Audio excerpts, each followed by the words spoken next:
Bon, bismillahirrahmanirrahim. On va faire, Inch'Allah, dans cette vidéo, la partie numéro 3 du TP numéro 4.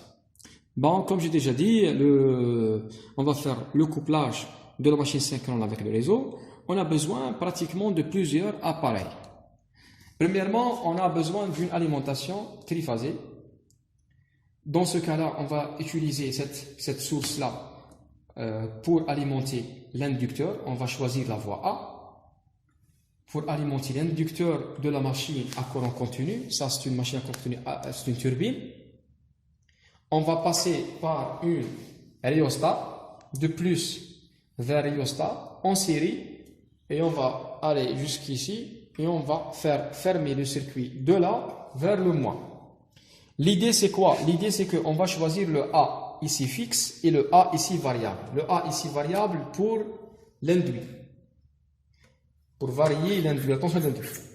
Mais par contre, on n'a pas eu la chance d'avoir un potentiomètre pour varier ce côté-là, puisque je dois choisir ou bien A ou bien B. Puisque j'ai choisi le A ici, alors je suis obligé de faire le A ici. Une seule voie est activée à la fois. C'est pour cette raison, on va utiliser une tension, un rhéostat ou une résistance variable pour minimiser la tension de 220 jusqu'à 170 volts qui est ici.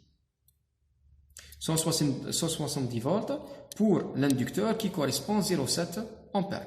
0,71 pardon. D'accord? Alors on va la mettre dans la moitié. Cette résistance là, c'est une résistance de 230 ohms qui va supporter un courant 1,5. C'est ça l'entrée et c'est ça la sortie. Et on doit mettre dans la moitié et on va voir le multimètre pour voir le voltage. Le voltage, on va utiliser la borne continue, DC. D'accord? DC. Ok.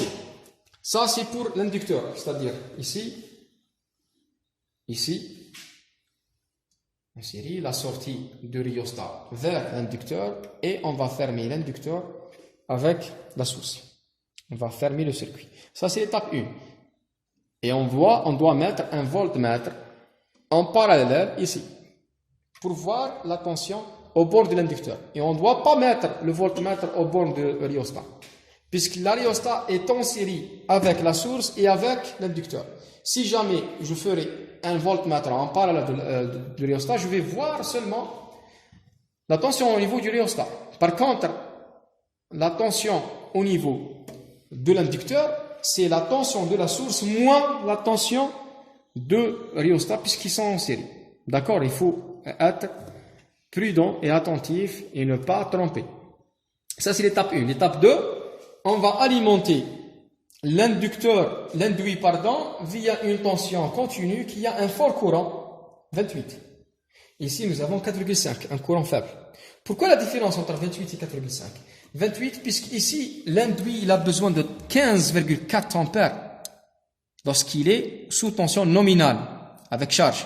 Il a besoin de 15. Cette source-là, elle va offrir ce courant-là, puisque 28, elle comprend 15,4. Par contre, cette alimentation-là, elle ne peut pas fournir un courant de 15,4. Voilà, c'est ça la première information.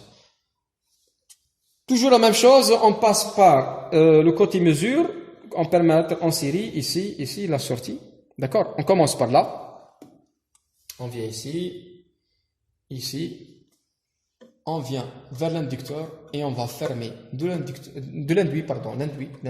l'induit vers la source.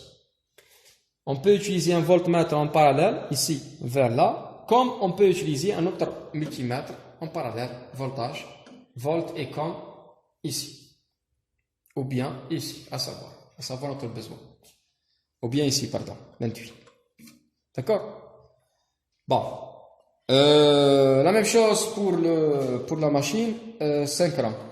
Le couplage en étoile ici, 2 fils et 2 fils, et le stator va, avant de parler sur la sortie, on a besoin d'alimenter le rotor. Le rotor sera alimenté plus et moins via l'alimentation continue.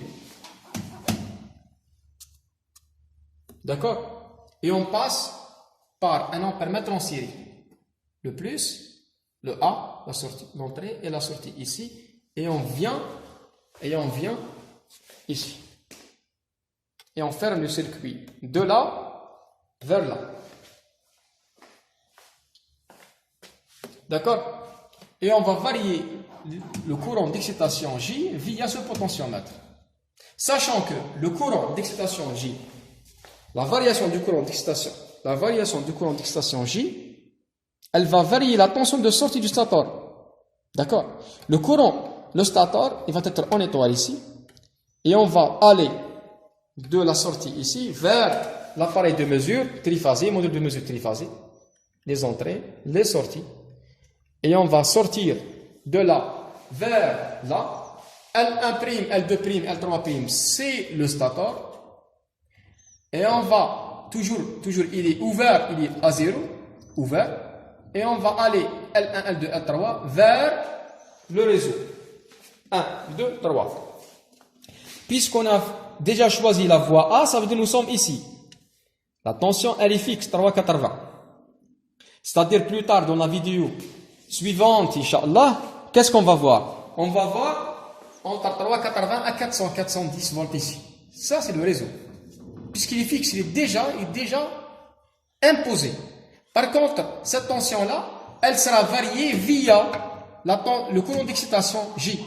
En variant le courant d'excitation J, la tension au niveau du stator augmente jusqu'à ce qu'elle soit égale à celle-ci, à la tension du réseau. La fréquence, elle soit égale à la fréquence du stator, elle soit égale à la fréquence du réseau en variant la tension d'induit. En variant la tension d'induit jusqu'à ce qu'on arrive à 1500. 1500 tours, ça vaut 50 Hz. Elle sera affichée dans ce module-là. 50 Hz, elle sera proche du réseau 50 Hz. Généralement, on aura 50,1,3 Hz. Réseau sonore gaz. Et cette fréquence-là, elle est variable via la tension d'induit.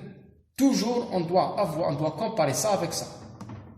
Stator, réseau. Stator, réseau. Ça, c'est le rapport, c'est la différence entre tension réseau et tension stator. Toujours la tension soit proche de 0. Nous avons la séquence ici, témoin vert et témoin rouge. Réseau, témoin vert, témoin rouge, stator. On doit avoir un témoin vert. Si jamais on aura un témoin rouge, on doit changer au minimum deux phases, ici et deux phases là. Si jamais on a un vert ici et un rouge ici, je dois changer ça. Si jamais j'ai un vert ici et un rouge ici, je dois changer le côté réseau. Par contre, ça c'est le déphasage. Les témoins allument et les déphasages bougent, ou bien il y a eu un déplacement. Le déplacement qui aura lieu ici, il est dû à la variation de la tension d'induit. Je vais accélérer ou je vais ralentir le passage de cet angle-là via ce potentiomètre. Une fois le déphasage devient, c'est-à-dire soit égal à 0, la tension, elle est proche de 0 ici, ça moins ça, proche de 0. La fréquence, celle-ci, soit égale à celle-ci. La séquence vert et vert ici, elle est bonne. À ce moment-là, je vais mettre le 1, fraction de seconde, je dois être très rapide. Dans la centrale électrique, c'est automatiquement via un régulateur, c'est très rapide, nanosecondes ou bien microsecondes. Nous, dans le laboratoire, on va faire via la main, c'est manuel, ça va être on doit être très très rapide et très prudent à la fois. D'accord? Et en variant le courant d'excitation, en augmentant le courant d'excitation, la tension au niveau du stator augmente. C'est très important. En augmentant le courant d'excitation J,